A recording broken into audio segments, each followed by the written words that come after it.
Good morning, everyone. Today we are going to study about the plight of the indigo cultivators and the other cultivators of India. And along with this, we are going to learn about the revolts started by the peasants and the indigo cultivators, which they started against the British officials in different parts of the country. With this, we're going to finish off with the chapter today only. Okay, so let's start our class. Plight of the general cultivators. Different land revenue systems made the conditions of the cultivators more worse. As we know, the different land revenue systems were the bid or the ijardari system, permanent settlement, Rohitwari system, and the Mehelwari system. So all these systems of land revenue collections, they made the economic conditions of the farmers more worse. Now here they had given us an approx idea that considerably the peasants were left with the 40% of their produce. जो total produce है उसका 40% was left with the farmers, while 45% was taken away by the government and 15% by the zamindars or the intermediaries.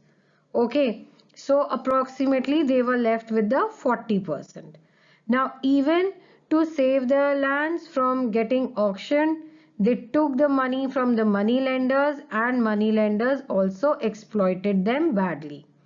Now, the government failed to introduce any land reforms as they were not, as the government was not faithful or helpful towards the farmers. That's why they don't brought any positive changes in the land reform. Like they didn't brought any system which helped the farmers to grow or to improve the quality of land. Okay, so the government totally failed in that. Now under these all these conditions, the bad conditions, farmers were not having any choice just to start the revolt against the Britishers. So, in different parts of the country, the revolt started by the farmers against the Britishers. Okay, now the next one is plight of the indigo cultivators. Children, what is the meaning of plight? Plight means the worst condition. Now, the plight of the indigo cultivators, the bad conditions of indigo cultivators were more if we compare it with other cultivators. Okay, why? Because as we know that the indigo trade was very profitable, and as it was profitable, so many British residents engaged themselves in indigo plantation and left their British jobs.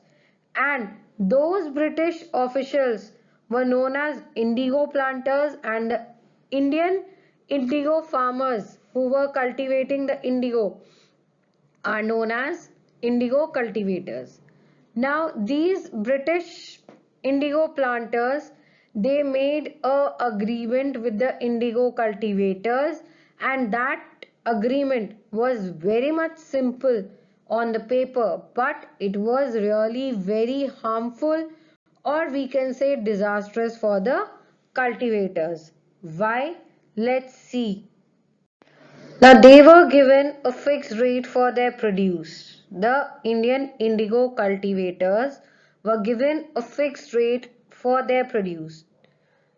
Might it may the produce might increase or decrease, they're going to get the fixed rate. But after getting the fixed rate, they have to pay the price for the seeds, price of stamps, and even they used to ignore the wrong measurements done by the indigo planters for their produce. Now, after all these things, gratuity is profit. Okay, so the profit paid to different employees of the planters, वो भी Indian cultivators को नहीं दिया जाता था, that was given to the employees of the British planters. Now the indigo cultivators were left with nothing. अब इतना सब कुछ करने के बाद भी उनके पास कुछ नहीं बचता था. फिक्स प्राइस उन्हें दी जाती थी. They have to pay for the seeds, stamps and everything. Gratuity भी उन्हें नहीं मिलती थी. So they were left with nothing. Now if cultivator wanted to get rid of indigo plantation, he was not allowed to do so. If the Indian indigo cultivator doesn't wanted to do the plantation of indigo, he was not allowed. Okay, and still if he wants to quit the indigo plantation, British officials used to lock him and his family members in godown, beat them, burn their houses, and they do the cruelty on them so that they were so that they get pressurized. Okay, they generate fear in the farmers so that they can continue with the indigo plantations. So the British officials always took side of the indigo planters rather than the indigo cultivators. Okay, now our next topic is peasant revolt and indigo riots. Now the peasants all over the India started the revolt against the British officials in different years. The first major revolt broke out in Bengal soon after the establishment of British rule. It was led by the peasants accompanied by sannyasis and fakirs who organized themselves into armed group. So the first revolt was broke out in Bengal. Okay, now, the next one is in 1822 in Satara, Chittoor and Surat, leader of the Ramosi peasants. There were different groups of the peasants with the different names. Okay, so the leader of the Ramosi peasants raised a revolt as a protest against heavy assessment. Heavy assessment means heavy tax. Now it was suppressed by recruiting some into police force while others were pacified by offering land grants. How this revolt was suppressed by the Britishers? Few of the peasants were given the job in the police and others were given the land, okay, as the gifts, so that those farmers became quiet and they settled down the revolt. Now in 1829 to 1830, the cultivators of the district of Sandoy under their leader Many Thayu, the peasants burst police post and committed depredations on large scales. उन्होंने बहुत large scale पे British officials के areas पे attack करना start कर दिया, police post को burn कर दिया, and they did under their leader. The name of the leader was Manitha Yu. Okay, now the next one. In 1835, in the Ganjam district, the peasant forces cut off the trees and blocked the passage of the British force, okay, by felling down the trees. Now this rebellion, this revolt was suppressed by the military forces brought up by the Britishers.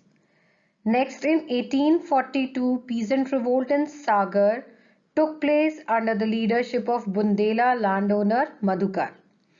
And in this revolt, they killed the police officers and plundered several towns. They looted the several British towns and took many valuable things with them. Then the peasant revolt started because of the two main reasons.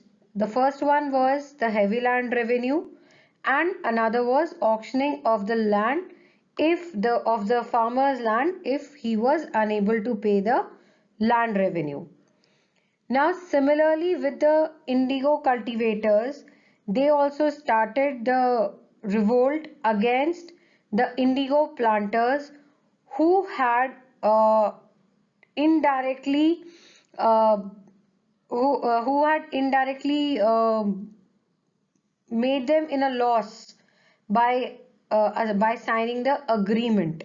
Okay, so they started against them, and their basic reason was that it's their land, so they had a right to do the indigo cultivation, not the Britishers have the right. So why they should earn more money than them? Okay, so I hope it's clear to you. Read the chapter. If you find any problem, please do let me know. Okay, and now it's time for your homework. In your homework, you have to do question number 6 of exercise E. Why were the peasants reluctant to grow indigo?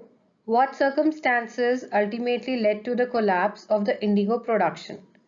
Reluctant means that they are disinterested. Answer is peasants were given a fixed rate for their produce. After paying for seeds, price of stamps, ignoring wrong measurements by the indigo planters, were left with nothing. Okay, they were left with nothing. Second point, gratuity paid to different employees of the planters. Point number 3, the British officials always took side of the indigo planters rather than the indigo cultivators. So children, with this, here we finish off with the chapter. Please read the chapter and do your work neatly. If you find any problem,